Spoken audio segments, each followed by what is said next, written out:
Hi welcome to our channel. Tamil super star Vijayakanth గారు మరణించడం మనకు తెలిసిందే. ఆయన మరణం తర్వాత ఒక నెగటివ్ వార్తని మనం చూస్తున్నాం. అదేమిటంటే వడవేలు అందుకనే విజయకాంత్ మీద హత్యా ప్రయత్నం కేసు పెట్టాడని మనం ఒక వార్తను చదువుతున్నాం. అది కొత్త వార్త ఏం కాదు, పాత వార్త అయినప్పటికీ దాంట్లో విషయం ఏంటో మనం ఒకసారి విశ్లేషిద్దాం. మనకు తెలుసు వడవేలు కామెడీ ఆర్టిస్టు, కామెడీ సూపర్ స్టార్గా ఉంటూ ప్రతి చిత్రంలో కూడా నటిస్తూ ఉంటారు. ఇక ఎవరైనా సరే కామెడీ ఆర్టిస్టులు, క్యారెక్టర్ ఆర్టిస్టులు అంటే వాళ్ళకు సంవత్సరానికి 10-20 చిత్రాలు ఉంటాయి. హీరోలకు 2-3 చిత్రాలే ఉంటాయి. వీళ్ళు అన్ని తరగతులు, అన్ని తరహా చిత్రాల్లో నటిస్తూ ఉంటారు. కాబట్టి వీళ్ళకి డేట్స్ ఇంపార్టెంట్గా ఉంటుంది. మనకి రాజుబాబు గారిని తీసుకున్నా, బ్రహ్మానందం గారు తీసుకున్నా కూడా కామెడీ ఆర్టిస్టులకు ఫుల్ డేట్ బుకింగ్స్ ఉంటాయి. వీళ్ళ డేట్స్ ప్రకారం ఒక్కొక్కసారి హీరో డేట్స్ కూడా మార్చుకోవాల్సిన పరిస్థితులు ఉంటాయి.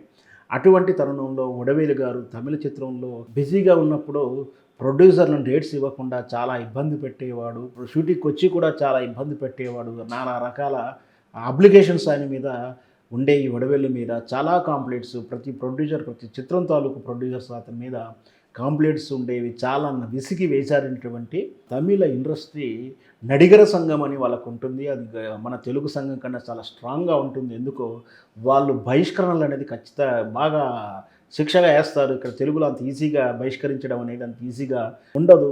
కానీ తమిళ నడిగర సంఘం మాత్రం ఆర్టిస్టుల పట్ల క్రమశిక్షణ చర్యలు బాగా తీసుకుంటుంటారు.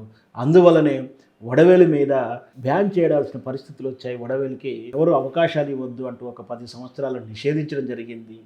ఈ నిషేధించిన ఉత్తర్వులు ఇవ్వాల్సిన పరిస్థితులు ఉన్నప్పుడు ఆ నడిగర సంఘ అధ్యక్షులు ఎవరంటే నా విజయకాంత్ గారు అధ్యక్షుని హోదాలో వడవేలుకి ఇలాంటి నిర్ణయాన్ని తప్పని పరిస్థితుల్లో నడిగర సంఘం సభ్యుల యొక్క సర్వసభ సమావేశంలో తీసుకున్న నిర్ణయాన్ని ఆయన ప్రకటించాల్సి వచ్చింది. అందుకనే వడవేలుకును విజయకాంత్ గారికి ఘర్షణ వాతావరణం వచ్చింది. అది అవకాశంగా తీసుకున్నటువంటి మనసులో పెట్టుకున్నటువంటి వడవేలు గారు విజయకాంత్ గారి మీద కామెంట్ తరచూ చేయడం జరిగింది. ఎందుకు చేశారు అంటే విజయకాంత్ గారు డిఎండికే అని పార్టీ పెట్టి ఎన్నికల్లో పోటీ చేసి ప్రచారం చేస్తున్నప్పుడు ప్రత్యర్థి వర్గంలోకి చేరిపోయినటువంటి వడవేలు కావాలని విజయకాంత్ మీద కాంట్రవర్షన్స్ లేదా ఇట్లాంటి వివాదాస్పద వ్యాఖ్యలు చేస్తూ ఉండేవాడు. దానికి మనసు నొచ్చుకున్నటువంటి విజయకాంత్ అభిమానులు ఒకసారి వడవేలుని ఇంటి మీద దాడి చేశారనో, రాళ్ళ దాడి చేశారో, సంథింగ్ ఇంటి దగ్గర గరవ చేశారో జరిగింది.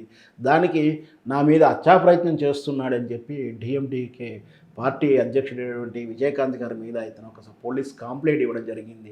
అదే ఆ వార్తని ఇప్పుడు రకరకాలుగా వైరల్ అవుతుంది. వాస్తవానికి అది ఎలాంటి చర్య తీసుకోకుండానే, ఎలాంటి విషయం లేకుండా కేసు నీరుగారిపోయింది. ఎందుకంటే ఇతనికి అతను చేసినటువంటి దాడి ఏం లేదు కాబట్టి విజయకాంత్ గారికి వడవేలు గారికి ఎలాంటి ఈ కేసు తాలూకు వివరాలు ఏమీ లేవు. కానీ మొత్తం మీద విజయకాంత్ మీద వడవేలు ఎప్పటికి కూడా కోపంతో ఉన్నాడని మనకు తెలుస్తుంది.